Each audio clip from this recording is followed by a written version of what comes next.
You stand in the dark near a small fire. The air smells like ash. Someone drops a strange dry plant into the heat, and a bitter cloud rises into the night. Before cigarettes, before lighters, before warning labels, before convenience stores, humans had already discovered that smoke could change the way a body felt. But here is the strange part. The first smokers were not sitting outside an office on a lunch break. They were not taking a quick drag to calm down after traffic. They were ancient people, standing in a world where plants were medicine, poison, ceremony, memory, and danger all at once. So when did humans first start smoking? The honest answer depends on what you mean by smoking. If you mean modern cigarettes, the story is very recent. If you mean tobacco and pipes, the story goes back thousands of years in the Americas. But if you mean humans using tobacco itself, the trail may go back more than 12,000 years. That is older than farming in many parts of the world. Older than cities, older than writing, older than the wheel. And it begins not with a cigarette, but with a fire pit in the ancient desert of North America. At the Wishbone site in Utah, archaeologists found the burned seeds of wild tobacco in an ancient hearth. A hearth is simply a place where people made and controlled fire. The site was dated to around 12,300 years ago. That does not prove someone held a cigarette. It does not even prove someone smoked through a pipe. But it does show that humans were handling tobacco at a very early time, in a place where the plant mattered enough to end up near a campfire. And that changes the story. For a long time, many people imagined tobacco as a habit that spread after farming trade and complex societies. But this evidence suggests that ancient hunter-gatherers knew tobacco long before that. They were not planting big fields. They were not selling it. They were not packaging it. They were finding it in the wild, carrying it, burning it perhaps, chewing it, perhaps inhaling its smoke and learning what it did to the body. Why would anyone do that? Because ancient humans paid very close attention to plants. To you, a plant may be background scenery. To your ancestors, a plant could be food, glue, rope, poison, pain, relief, insect repellent, dye medicine, or a bridge to the spirit world. A leaf was never just a leaf. It was a possible tool, and tobacco was a powerful one. Tobacco contains nicotine. Nicotine is a chemical that affects the nervous system, which is the body's communication network. It can sharpen attention, change mood, reduce appetite, and create dependence. Dependence means the body begins to want the substance again and again. Ancient people did not need the word nicotine to notice its effects. They only needed to feel that something changed. A little plant, a little smoke, a different mind. Imagine the first experiments. Someone throws leaves into a fire. The smell is strong. Someone inhales too much and coughs violently. Everyone laughs. Then someone notices that the bitter plant also makes the body feel different. Maybe the stomach feels less hungry. Maybe the mind feels sharper. Maybe the body feels calmer. Maybe the smoke becomes part of a ritual, a moment when people gather, speak, heal, or ask for help from forces they cannot see. This is important. Smoking did not begin as a modern bad habit.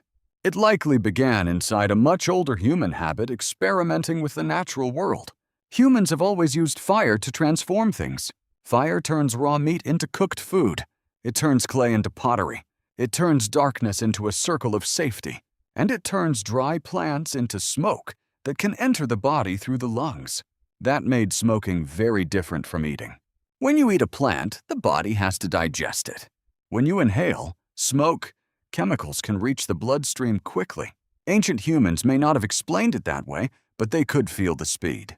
That speed made smoke powerful and dangerous. The clearest archaeological evidence for tobacco smoking in pipes is younger than the earliest tobacco seeds. One major example comes from an ancient pipe found in Alabama.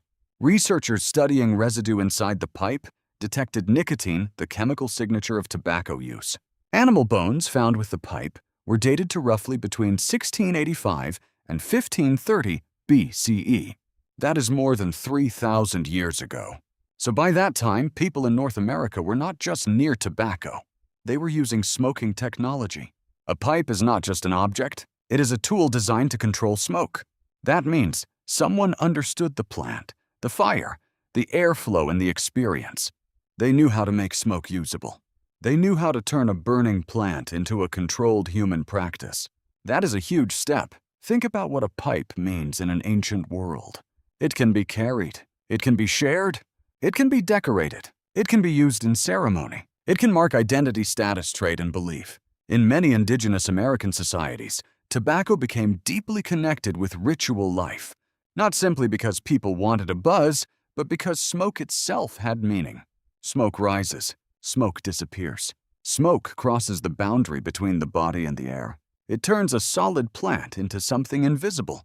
For people living close to fire, whether death animals and spirits, that transformation mattered. A pipe could become more than a tool. It could become a social object, a ceremonial object, a way to mark peace, prayer, healing, or communication. But the story is not only tobacco. Humans probably inhaled smoke from many plants across many places long before modern tobacco spread around the world. In different regions, people burned herbs, resins, woods, and aromatic plants. Some were used for smell, some for insects, some for ceremony, some for medicine. But tobacco as a smoking plant has a special history because tobacco plants are native to the Americas. That means people in Africa, Europe, and Asia did not originally have American tobacco. When Europeans arrived in the Americas in the late 15th century, they encountered indigenous peoples using tobacco in ways that were already old, meaningful, and complex. Then everything changed. Tobacco crossed the Atlantic. It spread through Europe, Africa, and Asia. It became a global trade crop. It became taxed, sold, advertised, and eventually industrialized. The cigarette, the thing most people imagine when they hear smoking, is the very late chapter. The ancient chapter was different. It was slower, more local, more ritualized, often more controlled, and usually not separated from culture. Modern smoking became dangerous partly because industrial society changed the scale. A plant once gathered, prepared, and used in specific moments became a mass-produced product designed for constant use. Paper cigarettes made smoking faster and easier. Commercial tobacco made it available everywhere. Advertising made it glamorous. Additives, habit, stress, and repetition made it a daily loop. The ancient human did not have a pack of 20 in a pocket. The ancient human had a plant, a fire, a group, a ritual, and a moment. That difference matters. It does not mean ancient tobacco was safe. Smoke is still smoke. Inhaling burned plant material can harm the body. Nicotine can create dependence. Ancient does not automatically mean healthy, but ancient use was not the same as modern addiction built into an industrial product. So how should you picture the first smokers? Not as cartoon cavemen with cigarettes. Picture a small group moving through a dry landscape. They know where water hides. They know which seeds can be eaten. They know which roots soothe pain. They know which berries kill. And somewhere in that mental map of plants is tobacco. A bitter plant, a strong plant, a plant that does something, someone carries it back to camp. Someone places it near the fire. Someone learns that smoke can be inhaled. Someone learns that a hollow tube or stone pipe can control that smoke. Then the practice becomes memory. Memory becomes tradition. Tradition becomes ritual. Ritual becomes trade.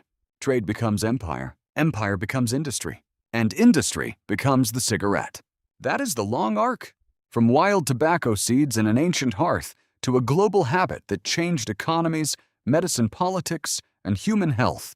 The most surprising part is not that humans smoked. The surprising part is that smoking fits so perfectly into what humans always do. You find something in nature. You test it. You remember it. You teach it. You wrap it in meaning. Then thousands of years later, your descendants forget the original context and keep only the craving. That may be the real story of smoking. Not just a story about tobacco. A story about the human brain meeting a powerful plant. A story about curiosity. A story about ritual. A story about how a small leaf became one of the most influential substances in human history. So when did humans first start smoking? Probably not all at once. First, humans learned that certain plants changed the body. Then in the Americas, ancient people began using tobacco thousands of years before cities and writing. By more than 3,000 years ago, some were clearly smoking tobacco through pipes.